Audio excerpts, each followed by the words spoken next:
Hello everyone, my name is Jocelyn Angara and I decided to do my second career profile on marriage and family therapy.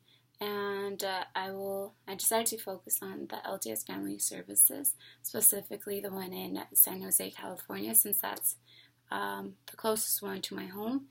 And yeah, they specifically don't have a website. Um, but you could go to the general LDS Family Services website, or you could call the San Jose Family Services, LDS Family Services, at 408 361 0133. And I spoke to Soren L. Coldenwin, and he is the head of marriage and family therapist there. And you could contact him with the same phone number that I stated a few seconds ago, or you could email him at Coldenwood, capital SL, at capital LDSFamilyServices.org. And the LDS Family Services is a fairly large organization, and they have the typical hours 8 to 5 Mondays through Fridays. And the therapists, this is the interesting part, the therapists don't actually have to work all those hours. They have very flexible hours, so it's not like they could choose their hours, but in a way they kind of can. So yeah, that's very nice, and it's a very family friendly environment, as I'm sure you could imagine. So there are a couple stressors about being a marriage and family therapist, and those are that clients tend to take, when clients take vacations, that means that you're out of luck. You don't have any clients to see, and that typically happens during the holidays or during kids' summer vacations, and yeah, Thanksgiving kind of a thing.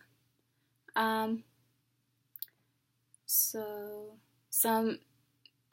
the LDS Family Services provides their employers with a lot of insurances and benefits. I'll just state a few because there's so many that they provide for them.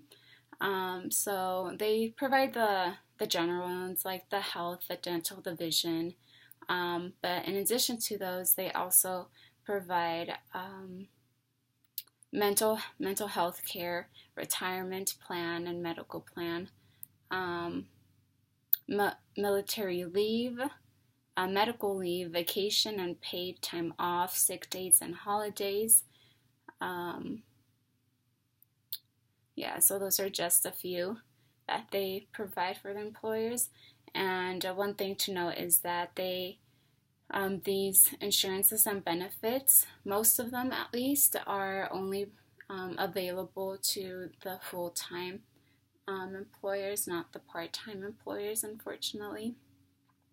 And some of the common job tasks for a marriage and family therapist are that they typically see clients for 50 to 60 minutes, depending on the case, and they do paperwork, which means that they're taking notes on the case, and they put their notes in a secure website.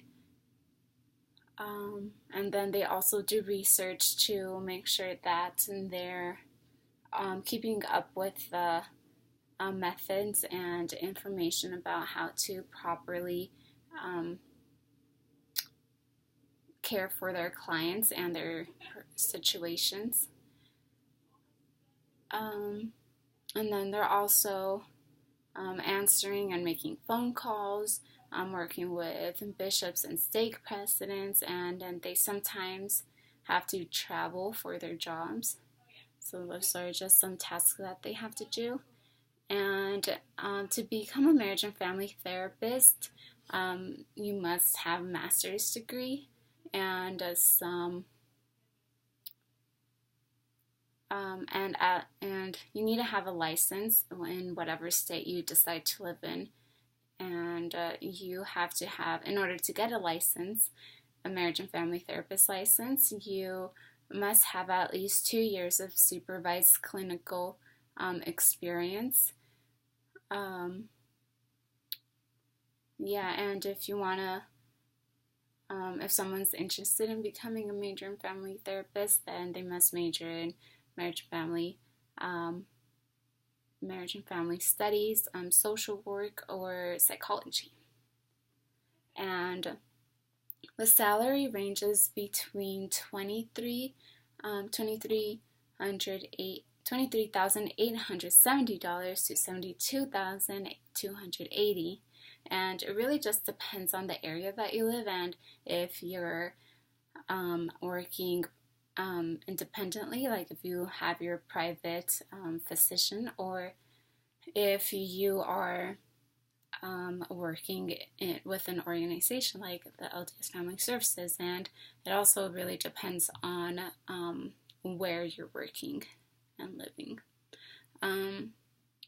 So there are a lot of marriage and family therapists needed at the moment, just because the family is being destroyed by social media and just the world in general.